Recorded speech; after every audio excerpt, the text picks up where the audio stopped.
तुम लोग यहां भी आ गए? चल साइन घसीट दे, वरना शरीर से बोटी का एक एक टुकड़ा घसीट लूंगा। मैं किसी कीमत पर भी इन कागजात पर दस्तखत नहीं करूंगा।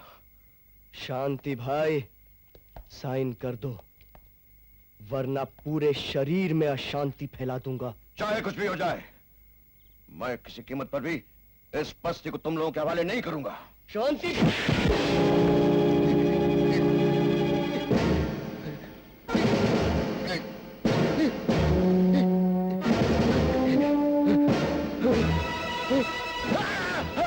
नहीं करेगा? नहीं।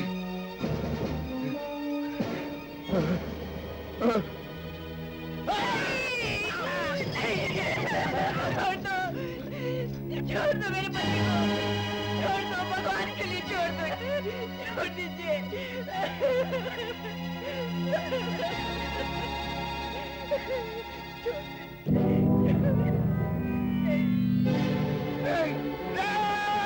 रुक जाओ, मैं साइन करता हूँ। मैं साइन करता हूँ।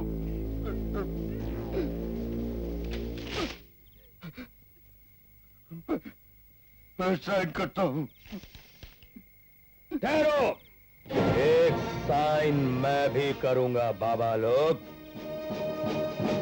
लेकिन उस बेजान कागज पे नहीं, बल्कि तुम बाबा लोगों के थोबड़ों पे।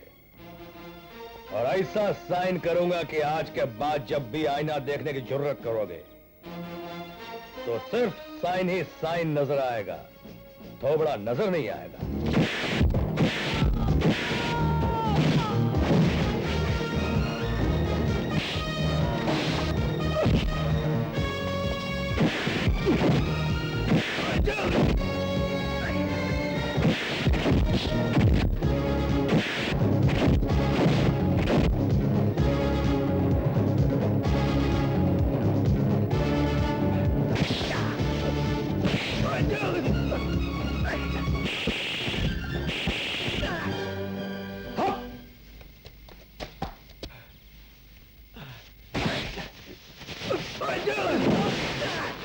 हम सजाएंगे सूरज की अर्थी, हम लकड़ियों की चिता पर नहीं, जलते हुए बारूद के ढेर पर हम उसे जिंदा जला देंगे।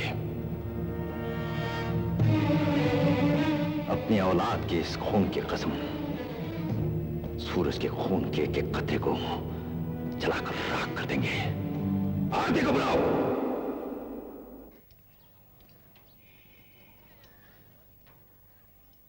देखिए मेरी गाड़ी बीच रास्ते में खराब हो गई है, जरा चल के ठीक कर दीजिए ना। मेरे पास टाइम नहीं है, बहुत बिजी हूं। प्लीज चलिए ना। देखिए मेम साहब, क्या है, इतनी सारी गाड़ियां खड़ी हैं, इन्हें ठीक करने में आज पूरा समय निकल जाएगा। मेरे पास अभी वक्त नहीं है, आप दूसरा मैकेनिक ढूंढ लीजिए।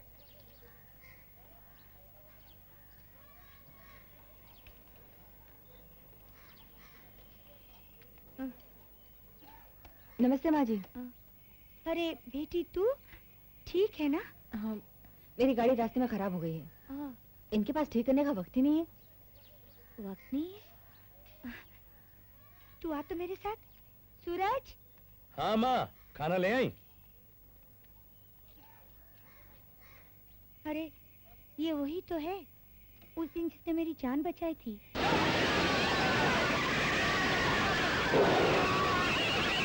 माँ जी! इस लड़की की वजह से तो तेरी माँ को दोबारा जिंदगी मिली है, और तू इसी का काम करने से इनकार कर रहा है। माफी माँ, माफी। जिसने सूरज की माँ की जान बचाई हो, उस पे सूरज एक तो क्या, हजारों जानें कुर्बान कर सकता है। चलिए देवी जी, कहाँ चलना है? आइए। सुनिए, वहां है गाड़ी। ओ, ये गाड़ी है? अच्छा, हम देख लेते हैं, आप फिक्र मत करो।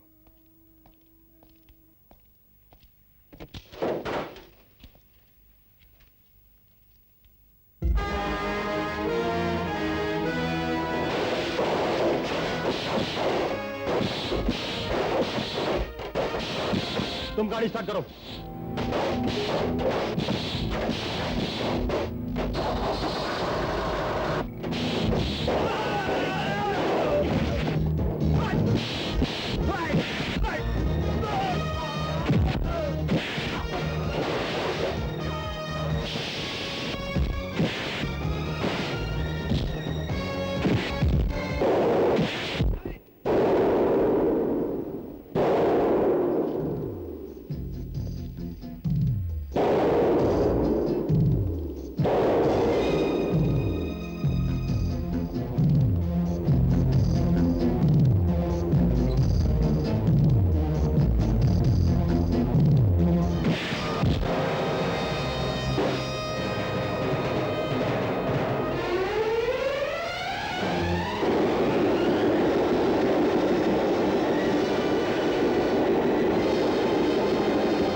क्या बिगाड़ा था मैंने तेरा? मेरी मां पे किए गए एहसान के बदले तूने मुझे शमशान पहुंचाने का प्रोग्राम बना दिया। जल्दी बता, वरना तेरा थोबड़ा तोड़ दूं। नहीं सूरज नहीं, अगर आरती तुम्हें इन लोगों से मरवाना चाहती तो मुझे फोन करके तुम्हें बचाने के लिए यहां ना बुलाती। ऐसी साजिश करने वाले हमदर्दी नहीं करते शंकर, और अगर हमदर्दी करते भी हैं तो उसके पीछे भी जरूर कोई साजिश होती है। हाँ, मैंने साजिश की है, धोखे और फरेब का जाल बिछाया है मैंने। तुमको यहाँ बुलाने के लिए खुद को अपनी जमीर की नजरों से गिराकर एक झूठ बोलने का पाप किया है मैंने। अगर मुझे पता होता कि तुम्हारी जान को यहाँ खतरा है तो मर जाती, लेकिन तुम्हें यहाँ कभी नहीं बुलाती। मगर मैं क्या करूं? मैं एक खिलौना हूं, खुद रोने और खुद ही अपने आंसू पोंछने वाली एक कठपुतली हूं। मेरे पिताजी उन जालिमों के पंजों तले कैद हैं। उनके दिए हुए जख्म, चोट और अत्याचार के बीच तड़प तड़प कर जी रहे हैं। मुझे उनके इशारों पर नाचना पड़ता है।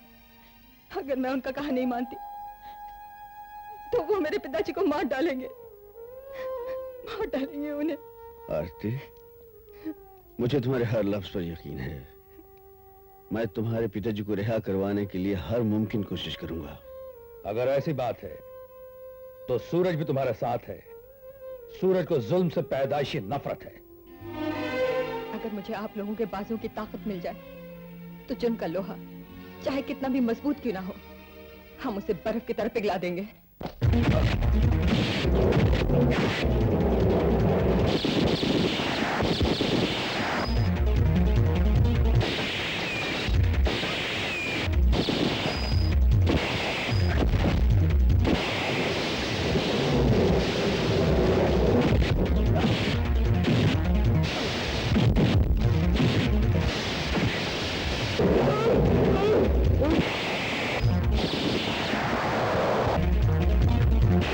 जोरावर,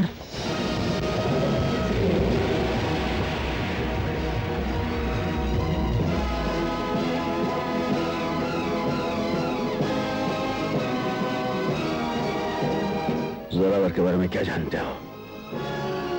क्या जानते हो जोरावर के बारे में?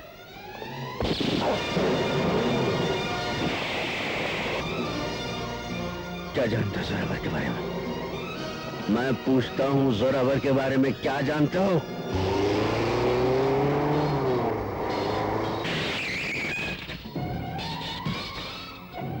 जोरावर कहाँ है? मैं पूछता हूं, जोरावर कहाँ है? शंकर, मैं बताता हूं, जोरावर अब इस जेल में नहीं है, वो रिहा हो चुका है। जेलर,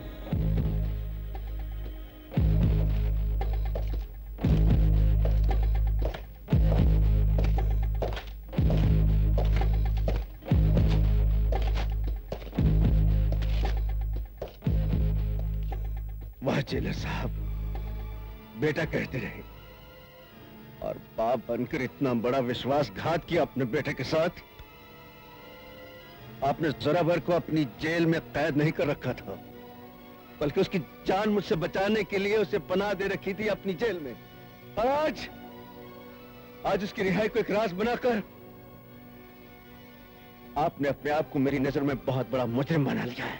बेटे, मैं तुम्हारे मन में जोरावर के लिए क्रोध कम हो जाने का इंतजार कर रहा था।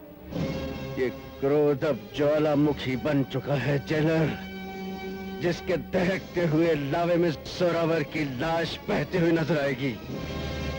इस ज्वालामुखी को अब न तुम रोक सकते हो, न भगवान।